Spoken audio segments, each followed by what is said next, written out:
Let's talk Diablo 3. Sure. You got StarCraft 2. Yes. You also have the fighting game industry because you got BlazBlue. You got Street Fighter Cross Tekken. You got Soul Cal 5. Yeah. I'm like, I've worked on some stuff. You've worked on a lot. You've worked a lot in the video game industry. Now, do you think your work towards video games is it's more entertaining for you as opposed to anime work, or which work do you prefer more? I like them both in their own different way. I mean, with the anime, you get to spend more time with the characters. You're taking chronological order. You're getting more of that sense of the story arc and the character arc.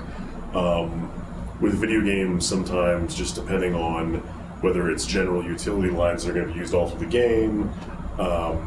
Sometimes you're just getting your dialogue on the page, so it can be a little more disjointed, a little more remote, just because the budgets and the amount of money being spent is such that they can't take the time to, you're not going to sit down and do a table read of it and then lovingly craft it out. You just have to be good and fast. And if one of those things has to suffer, it'll be the good. Yeah. The fast is not negotiable. The good is, if worse comes to worst.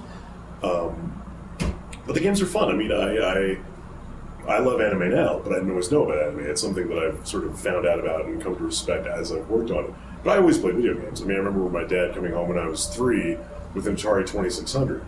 And that was the end of it. The Atari, the Nintendo, the Super Nintendo, the TurboGrafx. Onward and upward, and still playing today. Although now I have a Mac, so I'm not playing. You can play the Blizzard games that you're in, at least on a Mac. Yes, thankfully. One of these days I'll stop being lazy and install Boot Camp or Parallels or whatever it is, so I can, spend even more of my money at Steam. All right. So let's talk about recent anime work. So you're in Tiger and Bunny, which is actually a very popular show. Yes. You play Sky High, very kind of out there character. He's very earnest. I like him. He's not in it wall to wall, but I appreciate the moments he has, and he's got one really good episode in particular that really resonated with me. And thankfully, with Viz putting the subs up on Hulu, I was able to watch the whole thing before I went into audition. The auditions came up, found out it was on Hulu, thought, well, the more I know about it, the better. Yeah. And then ended up watching the whole thing. I probably could have gotten away with just watching a couple episodes. To understand Sky High. Right. But I was enjoying myself. I read for Kotetsu, Sky High, Rock Bison, and Jake. And I think I landed right where I should be, so... Very cool. Yeah. So are you looking forward to seeing the more production work of that come out once it starts seeing stateside releases for DVDs like later on this year? Yes. Seeing how the popularity grows from there? I cannot wait to see the final product. Because when I go in, even if the other people have recorded, again with Sky High not being in it tons and tons, I was only seeing little snippets. Mm-hmm. So, I've heard a little bit of everybody else, but not much. I want to sit down and just, crank through a couple episodes and have myself a good old time. So let's continue talking about the streaming service. So Viz announced Neon Alley, yes, at AX this year. That was their big thing. It is a dub-only streaming site, which is it's a risk taker. Let's be honest, in the anime industry, you got the really hardcore fans who are like, no, we can't watch dub. It ruins it. And then, right. I mean, unfortunately, you're going to get that anywhere. Yeah. How do you feel this service will take off? From your experience personally. It's so hard to know. And I certainly never studied anything useful in school, so I'm not coming to it with any sort of business or marketing background or eye even for that sort of thing. I hope it does well. I mean, against all odds, Funimation employs a building full of people because they've somehow managed to convince a fan base that could conceivably download everything with a click of a button to do it legitimately and meet them halfway. So even when things seem like a long shot or a tough sell for the anime community, I think there is a way to do it. I think a lot of the fans just feel like if they feel like the companies are listening to them and meeting them halfway, they're willing to do the right thing and spend the cash. Yeah, as opposed to a small service fee to like a $50 DVD that you're getting 7 of, and you got to wait a year and a half to get. When people are paying $40 for their 4 episodes, that's a tough sell. That's a real tough sell, especially if you're talking about a show with dozens and dozens and dozens of episodes. Now you can get an entire season's worth for like $40. We got the DVD and the Blu-ray. I think the companies that survived the bubble bursting sort of sat back and, whether they wanted to or not, said, look, we have to meet these people halfway, because if we just sit back with our arms crossed and draw a line in the sand, we're going to starve to death. So I'm hoping Neon Alley does well. I mean, again, anything that brings anime to people in a legitimate fashion gives them a chance to go, oh, I like this, I should buy this, I need to have this.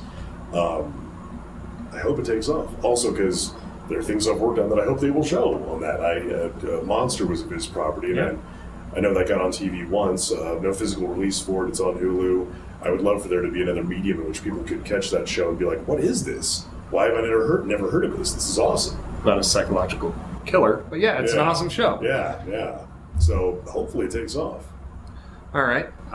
So going back to fans who are downloading shows and stuff like that, and we saw Toonami being rebooted. Do you see any of the future shows you've worked on possibly appearing on that, or have you seen any of your work on there yet? The first one that really surprised me was Dead Man Wonderland.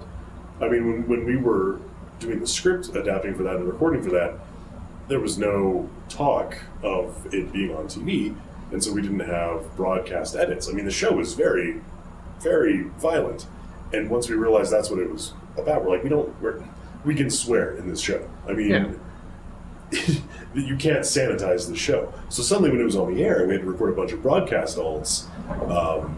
But if we didn't know that was going to be a possibility in the first place, we would have, done that. So that was sort of out of the blue. I'm just glad it's back, and from all I've heard and observed, people really dug it. It kept playing week to week. Folks were tuning in. I live tweeted along a couple times just to sort of keep the momentum going.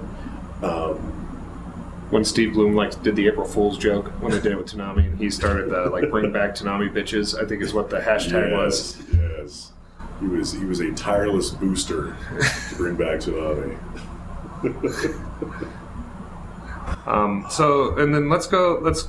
Let's take it back a little bit to your video game work. Mm-hmm. Do you have a contract with Blizzard? Because you're doing all their stuff. I tell you, if everybody loved me the way Blizzard loves me, I would live in a house made of gold. I have been so fortunate when it comes to them. With WoW and StarCraft and Diablo, it's like, wow, really? You've hit all their titles. It's like I pulled off the trifecta. Really? What? Especially because I was playing their games back before I was a voice actor. I mean, I remember playing Diablo and be like, oh, I can't stop clicking. I can never stop clicking. The clicking will never stop. I played StarCraft, wasn't good at it. Got my butt kicked online, but I was playing it. So now to be like, I'm in these franchises? What? It's glorious. And they've got their pick of the litter when it comes to talent. So I don't know how I've lucked out that they keep bringing me back. Because really, they've used me so much. If they were ever like, we love you, but we just can't use you anymore because you're in everything, I'd be like, no, that makes sense. That's totally reasonable. But so far, no one's pulled me aside to have that conversation yet. So I'm just going to keep on showing up until they stop calling me. So, how is it different voice acting in a video game as opposed, for a video game that's such as StarCraft, where it's very dialogue heavy, and then you have your fighting games, you're in a few action games, like you're in Castlevania as Dracula. What's the different approach between those two? The fighting games, although Blaze Blue makes a liar out of me when I say this, the fighting games usually don't have much dialogue. I remember I think it was Tekken 5, my session was 20 minutes long. For Bob? Yeah. Because it was just recording the fighting stuff. You had a couple pre-post-fight smack talk deals, but there's really not much dialogue to speak of. I mean, that's sort of the way of it. It's going to be rough on your throat, but there's not much of it. When I went for Blaze Blue, the script was in a binder. I'm like, really? This is a fighting game? What the heck? But yay, because multiple sessions. Not having multiple releases, and to keep making more. Thank goodness. Yay for franchises. And then you've got the JRPGs where, depending on the character, you could be going in for 10 sessions because there's 100 hours of playing time and they never stop talking. And then the war games, which I'm glad to be in them, glad to have the low voice, but you're going to be yelling grenade and dying in 18 different ways, and by the end of it, you're going to be sweaty and have no voice. But it's still a wonderful job. I mean, even the sessions where I walk out and I'm thrashed, I'm like, at least I'm not digging ditches, which I would be horrible at. So I really got no complaints. There are the different. I mean, you can strategize a little bit. You can be like, okay, it's going to be a rough session. Let's do it Friday. So we've got the weekend to recover. Luckily, most of the stuff I'm doing is low or deep or monstery or textured. So it's not like I'm ever going to do like, a demon voice and then be called on to be a 20-year-old boy. It's never going to be like, I'm doing this all day. No, I'm like, here. That's not 20, that's like 12. I don't know. You know what I mean? Yeah. So I sort of luck out in that regard. What has been your best experience in work, would you say? What was your favorite thing you've worked on so far? Favorite thing I've worked on. It's hard to have a favorite. I don't know if it is the favorite, but Monster is definitely up there. Because it's such a good show. Getting to direct the English adaptation was really gratifying, and then being able to come in and be Grimmer, for the second half of it was just great show, great character. Wish more people had seen it again, hoping that it'll get a new lease on life on Neon Alley. I was really, really just pleased that I got to be a part of that. Now, was that your first directorial work with English acting? No, I had done a 24, 26 episode zany comedy. I'd done like a 16 episode, very Japanese slice of life thing, 4 episode fantasy OVA, and then nothing for Watch, just because there wasn't the amount of work. The problem with the anime in LA is that the amount of people who are qualified to do any one thing far outstrips the amount of positions to do it. So when Monster came up kind of out of the blue, I was really thankful and surprised, because there were any number of people they could have gone to, instead of me to do that. But that was definitely the longest, because that was 72 or 74 episodes. That was a good year and a half. Very cool. Now, do you play all these games that you've been in? Have you at least had a chance to sit down and try a few of them out? I have a story, because at AX I met the Capcom guy who did Street Fighter Cross Tekken, who was in charge of all the directing work. And he introduced me to a lot of the cast who also worked on Street Fighter 4. And he said, in that group, they got them all together and forced them all to play the game to see who would win. So have you ever had any of that experience with any games you worked on, where it's like everyone who's worked together, like Tekken would be a good example, or Tekken Tag 2 just came out. Did you do Bob in Tekken Tag 2? I did. Yep. You did Skinny Bob too, right? Yes. I haven't played everything. I mean, it's. I don't remember where that moment was, but it got to the point where I couldn't keep up with everything. Which, yay, first world problems. But I've played a fair amount of them. I mean, I'm not good at the fighting games, but I still get them. Have you ever played with the other voice actors just to see what would happen? Sometimes. Nothing official or organized, but I was crashing with my friend Chris Bevins, who was the voice of Dhalsim. Yeah. And he had just gotten the game, so I played a little bit with him. He was playing Dhalsim, and I was playing Hugo, and I played Bob a little bit. And, but nothing sort of official and codified. But yeah, we've had a chance to sort of nerd around with the games. And then let's talk policy, as far as video games are concerned. So, have you heard the problems, in particular Street Fighter Cross Tekken? On the game, it had locked-on DLC that Capcom hadn't announced yet, and they denied when people were like, "No, it's on the disc," and they're like, "No, you have to pay for it, and we'll download it." Right. What's your view on that? Because I'll be honest, as far as the journalism side, Street Fighter Cross Tekken is kind of right now the joke of the fighting game world, because everyone's like, it's fun, but who's going to take it seriously? Why do I have to pay $75 for a game that when I can get one for $50 or $60? Right. It's tough, because I think it's as much the appearance of getting shafted as the reality. I mean, I realized when they say, look, we finished the game and then we started working on the DLC, and we finished it long enough ago that we have it done now, we've got day one DLC. And it's great that companies want to have day one DLC, but I can see where the consumer would be like, hey, no, why are you holding back? If this is done, why am I not getting it with my $60 that I'm shelling out? And that's tough too, because I think the $60, across it's a hefty board, price to pay for a game. Die price point is tough. Some games are $40 games. Some days are $30 games. And there are games that if you got them for $40, you'd think, all right, this was a steal. But at $60, you feel kind of gypped.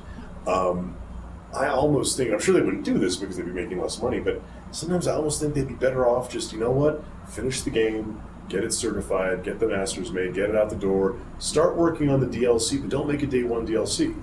Yeah. Or Even if you finish it in time for it to be day one DLC, don't give people that appearance of we're holding something back from you. Sit on it for a couple months, then be like, boom, here's your DLC. You know what I mean? Yeah. Because then people wouldn't have any cause to complain. so, is there any future work you're looking forward to? Like, are you in StarCraft 2, Heart of the Swarm, I hope so. I don't know. or like Diablo 3 Secret Expansion? Is that coming out that you can't say? Can't give us any clue on? Even if I could say, I couldn't say, but I can't say. I think things that I can say. Tiger and Bunny films. I think those are coming over. I hope they're coming over. I'm assuming they're coming over. Yeah, I mean, if they most companies when they license the anime, they get the movies as Yeah, well. might as well bring over. And a all show the- like with that high of rating, it'd be kind of still dumb not not to. to. Yeah. Just glad to be working. Glad that video games never really seem to take the economic hit Yes. that everything else did. That anime somehow survived and is flourishing in this bit torn world. And how do you view the con scenes growing right now? What do you think of the convention scene in general? I think they sort of figured out the same thing that the musicians did, where it's like, okay, you're going to make your money from merch and touring rather than music. And the con scene, frankly, I'm jealous. When I was in high school and playing Magic and playing video games and doing theater and having my sort of off-kilter interests, you really couldn't go on the internet and find other like-minded people. And now, whatever you're into, there's a community out there that you can plug yourself into, be surrounded with like-minded people, and go to conventions and be surrounded by thousands of like-minded people. So it's I like it. I like the energy. I'm a little jealous that when I was in my formative years, I couldn't go off and geek out for an entire weekend with folks. But I get to do it now, so There you go. better late than never.